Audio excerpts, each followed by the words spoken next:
नमस्कार दोस्तों, आप प्राइम तक देख रहे हैं। बात करते हैं गाजियाबाद पुलिस की।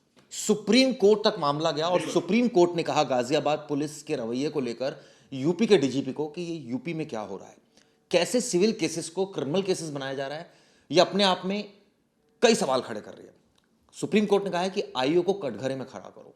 ये टिप्पणी की है सीजीआई यानी संजीव खन्ना ने। ये अपने आप में बहुत बड़ा मामला है। प्रवेश, क्या हुआ कि एक केस था जिसको लेकर सीजीआई खुद इसकी वो कर रहे थे, तहरीर को खुद देख रहे थे। तो उसमें पता चला कि जो मतलब सिविल केस था और पैसे नहीं देने को आप सीधा क्रिमिनल केस बना दे रहे हो। और उनका ऐसा कहना था कि ऐसे 2-4 केसेस में हो चुका है और उन्होंने डायरेक्टली मतलब सीधा यूपी पुलिस को बोला यूपी में जो हो रहा है वो गलत है। और उन्होंने कहा क्रिमिनल केस हो रहा है तो उस आईओ जो इन्वेस्टिगेशन ऑफिसर था उसको भी कटघरे में खड़ा किया जाए, उसके ऊपर भी क्रिमिनल केस चलाना चाहिए।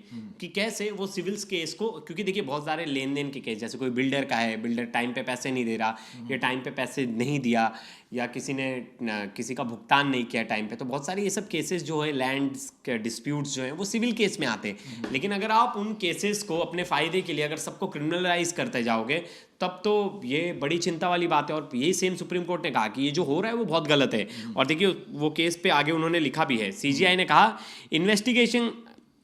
इन्वेस्टिगेटिंग अफसर आईओ को कटघरे में खड़ा करो और क्रिमिनल केस बनाओ। अधिकारी को भी तो सबक मिलना चाहिए। चार्जशीट फाइल करने का ये कोई तरीका नहीं है, बिल्कुल ये कोई तरीका नहीं है चार्जशीट फाइल करने का।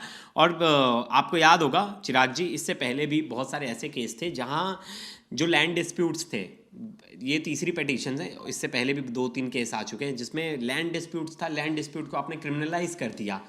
और हमने एक पुराना केस याद होगा आपको, हमने कुछ दिन पहले आईएएस अभिषेक प्रकाश का हमने वो किया थी जब रिपोर्ट की थी, जिसमें उसने एक 900 एकड़ की ज़मीन को वो किया था, हटवाया था कब्ज़ा, वहाँ से कब्ज़ा हटवाया था, बाद में कुछ 4 दिन बाद उसे कब्ज़ा दिलवा दिया वहाँ। अब वो सिविल मैटर था, उसमें पुलिस इंटरफेयर नहीं की, क्यों? अब वहाँ भी करना चाहिए था पुलिस को इंटरफेयर ऐसे बड़े केसेस में भी।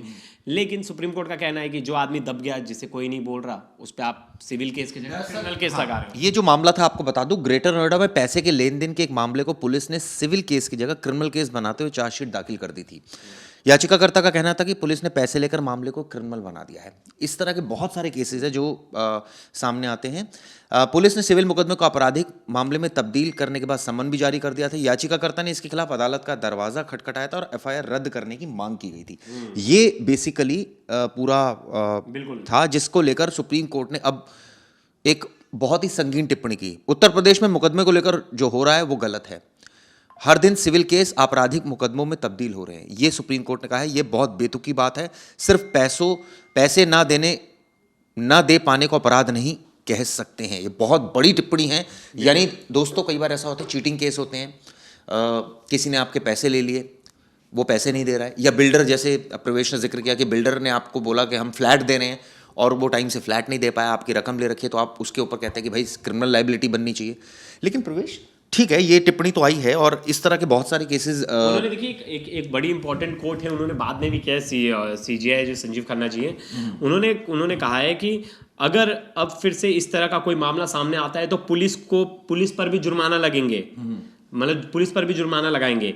सीजीआई खन्ना ने डीजीपी और आईओ दोनों को कहा है कि मतलब निर्देश दिए कि उसको एफिडेविट जमा करें और अदालत में पेश होकर बयान दर्ज करवाना होगा। आईओ को सिंपली बोला है। और इसमें एक तरह से देखिए तो डीजीपी को भी फटकार लगाई है, मतलब पूरे यूपी पुलिस को ही फटकार लगाई है। एफिडेविट दाखिल करने के लिए 2 हफ्तों का समय दिया गया और मामले में 5 मई को रिलिस्ट कर दिया गया और 5 मई को रिलिस्ट कर दिया। तो ये तो बड़ी मतलब ज़रूरी भी था चिराग जी, क्योंकि क्या हो रहा था, बहुत सारे केस थे, जैसे लैंड डिस्प्यूट थे 2 लोगों के, कोई एक पावरफुल है। इसका एक दूसरा पहलू भी है जिसके साथ धोखाधड़ी होती है। मान लीजिए किसी बिल्डर ने ये कहा कि मैं आपको फ्लैट दूंगा, उसने फ्लैट नहीं दिया, ठीक है जी। चीटिंग केस, जैसे फॉर एग्जांपल किसी ने आपके पैसे मार लिया, आपने किसी को कोई सामान दिया, माल दिया, आप कोई बिजनेसमैन है, आपने कोई सामान दिया, वो उसने आपको पैसे नहीं दिए। एक दूसरे सेंस में, प्रैक्टिकल सेंस में देखा जाए तो भाई आपने किसी के पैसे मार लिए ना, इसी वजह से जो कंप्लेनेंट है वो कहता है कि भाई ये सिविल मुकदमा थोड़ी, ये तो क्रिमिनल मुकदमा है, ये तो चीटिंग हो रही है मेरे साथ, ये धोखाधड़ी की है। लेकिन उसको कोर्ट का कहना है कि वो ब्रीच ऑफ ट्रस्ट में आता है। हाँ, ब्रीच ऑफ ट्रस्ट में आता है, बिल्कुल। वो ठीक है, टेक्निकल हम उसकी धाराओं में जा सकते हैं, लेकिन एक बड़े प्रेक्ष्य में देखें तो किसी के साथ तो गलत हुआ है ना। अगर किसी के मान लीजिए आपके कोई पैसे मार ले और पुलिस आपको ये बोलकर ये कह के भगा दीजिए सिविल नेचर का मैटर, कोर्ट जाओ, तो आपका तो सारा मनोबल टूट जाता है ना उस समय। वैसे आप जाए कहाँ? कोर्ट जाना इतना आसान है क्या? वैसे तो सिविल के नहीं, तो भी आपको चिराग जी एक चीज़ बड़ी हैरानी होगी, मैं सबसे कहूँगा कोर्ट से एफआईआर करवाना ज़्यादा इजी है, उससे ज़्यादा हार्ड है पुलिस स्टेशन से एफआईआर करवाना। जाके देख ले कोई नॉर्मल आदमी, उसे समझ जाएगा। लोग क्यों कोर्ट जाते हैं? कोर्ट से हाँ, तो कोर्ट से एफआईआर दर्ज करवाते हैं। तो सिविल केस में जाइए आप, तो होता है, क्योंकि देखिए हमारी मेरी लेकिन ये भी तो बात है ना कि सिविल केस में टाइम लगता है, कोर्ट में कोई ये थोड़ी कि एक दिन में आपकी सुनवाई अरे हो जाएगी। क्रिमिनल केस में कौन सा टाइम नहीं लगता? टाइम तो दोनों में लगता है। सिविल केस में देखिए प्रॉपर्टी, अब आप में एक एग्जांपल लीजिए, एक लैंड प्रॉपर्टी है, एक लैंड डिस्प्यूट है, वहाँ लैंड कब्जे को लेकर दो लोगों की लड़ाई हुई, तो अब उसमें क्या एफआईआर क्या दर्ज होगी चिराग जी? दो लोगों की एक प्रॉपर्टी उसको लेकर वहाँ उस जगह पे मारपीट हुई, नहीं उस पर पहली एफआईआर क्या होगी? इसकी पहली एफआईआर होगी मारपीट की। अगर लैंड डिस्प्यूट है तो उसके लिए पुलिस बोलेगा आप कोर्ट जाओ। को लैंड डिस्प्यूट, इसका एक प्रैक्टिकल एस्पेक्ट देखें कि एक मिनट, एक प्रैक्टिकल एस्पेक्ट देखें प्रवेश। किसी ने एक अपने 80 लाख रुपए की कोई लैंड खरीदी, उसके साथ कोई धोखाधड़ी हो गई, कोई आदमी उसकी लैंड को ग्रैब कर लिया, तो ये तो सीधा सीधा एक तरह से आप कहते हैं ना भैया ये चोर है, उसके लिए मैं कोर्ट जाऊं, मतलब वो सिविल नेचर का केस ट्रीट किया जाता है। क्यों? अब तो ताकत की दुनिया है चिराग जी, जिसकी आजकल के टाइम में ऐसा है कि जिसकी प्रॉपर्टी नहीं है वो कब्जा करके बैठा है, ताकतवर। वही तो कह रहा हूँ, सिविल नेचर कहां से आ गया ये? तो अब क्या हो गया कि अब प्रॉपर्टी डिसाइड कौन करेगा किसकी है? वो पावर पुलिस की नहीं है ना, पुलिस को पावर दी नहीं गई है, तो प्रॉपर्टी डिसाइड कौन करेगा? मैं बोल दूंगा मेरी प्रॉपर्टी ये लो पेपर, पुलिस डिसाइड नहीं करेगी ना। पुलिस को जब कोर्ट ऑर्डर करेगा ये इन्वेस्टिगेशन करो, ये जो इसने प्रॉपर्टी के पेपर दिए फॉर्ज तो नहीं है, फॉर्ज पेपर तो नहीं दिए, तब जाके पुलिस का काम शुरू होता है, तब पुलिस इन्वेस्टिगेशन कर सकती है। पता चला फेक मतलब गलत तरीके से उसने इनका टैक्स लगवा लिया अपनी प्रॉपर्टी, तब जाके वो जो अथॉरिटी होगी, जो भी म्युनिसिपल अथॉरिटी होगी या जो भी ग्राम पंचायत जो भी होगी, नगर पंचायत वगैरह, उसको बोलेगी आप देखो ये गलत तरीके से तो नहीं है। सुप्रीम कोर्ट का ये कहना कि ये एक दूसरे परिप्रेक्ष्य में सही है कि सिविल नेचर के मुकदमों को सिविल नेचर ही रहने दीजिए, उसको क्रिमिनल मत ट्रीट कीजिए, पहली बात। लेकिन कई ऐसी केसेस हैं प्रवेश जहां पर पहली जो एक आम आदमी जो कोर्ट नहीं गया, वो सबसे पहले कहता है भैया मेरे साथ धोखाधड़ी हुई, मैं तो पुलिस के पास जाऊंगा ना, और पुलिस के पास जाके कहता है जी मेरी ये जमीन इसने कब्जा ली। आपने पूरी जिंदगी मेहनत से एक जमीन ली और किसी ने कब्जा कर लिया। हमारी खुद की जमीन पे चल रहा है, हम भी चल रहे हैं, हम तो केस लड़ ही रहे हैं। 10 साल हो गए, 10 साल से ज्यादा हो गए, अभी भी केस लड़ रहे हैं। अभी ये पुलिस के पास हो तो शायद आप अप्रोच लगा के ये और 5 6 7 8 महीने में नहीं पुलिस के पास भी गए, पुलिस तो मदद ही नहीं कर रही थी, पुलिस ने मदद नहीं किया, तभी कोर्ट जाना पड़ा। चिराग जी पुलिस तो आप पुलिस के तो टच में रहते हैं ना, कोर्ट को आप पुलिस से तो आप नहीं तो फिर भी कोर्ट से हम थोड़ा सा एक्सपेक्ट कर सकते हैं फेयर रहेगी। हाँ पुलिस से क्या फेयर का कोई तो मैंने कंप्लेंट की थी, मुझे याद है हमने कंप्लेंट की थी कि एक प्रॉपर्टी पे डबल टैक्स लगा था, और हमने जाके उसमें हमने आरटीआई से डॉक्यूमेंट्स निकाले थे, तो 2 डॉक्यूमेंट्स फर्ज थे।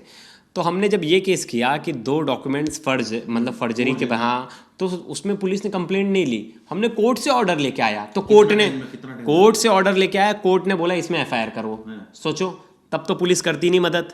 अब तभी तो मैं जर्नलिज्म में था भी नहीं और मुझे भी इतना नॉलेज नहीं था, मेरे डैडी भाग दौड़ कर रहे थे, तब जाके हमें कोर्ट से ऑर्डर मिला, हमने कोर्ट से लाके ऑर्डर दिया। और आपको पता है पुलिस इन्वेस्टिगेशन में पुलिस पूछती क्या है?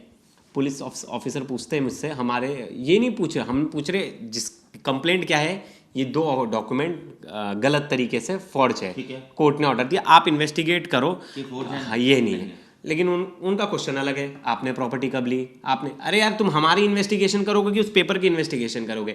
तो इसीलिए ये बड़ा कॉम्प्लिकेटेड करते हैं, पुलिस तो हेल्प नहीं करती ऐसे केसेस में। मतलब मेरी जहाँ तक मानना है कि बहुत रेयर पुलिस वाले होते हैं जो हेल्प कर देते हैं, इसलिए लोग सिविल केस में बेटर ऑप्शन यही है कि आप कोर्ट जाइए। खुद ही तो कह रहे हो ना, दूसरी तरफ आप खुद ही कह रहे हो कि 10 साल लगते हैं मुकदमेबाजी। हाँ लगते हैं, टाइम भी लगता है, बहुत सारे हो जाए कोर्ट दरबार उसका। अब क्या करें, अब कहीं ना कहीं तो भी तो लगेंगे, वकील को फीस देनी पड़ेगी, पुलिस स्टेशन जाएगा तो आगे भी तो वकील तो करना ही है, वो इनडायरेक्टली केस कहाँ जाएगा, कोर्ट में ही जाएगा ना, वो ठीक है, पुलिस स्टेशन में तो सुलटा देंगे।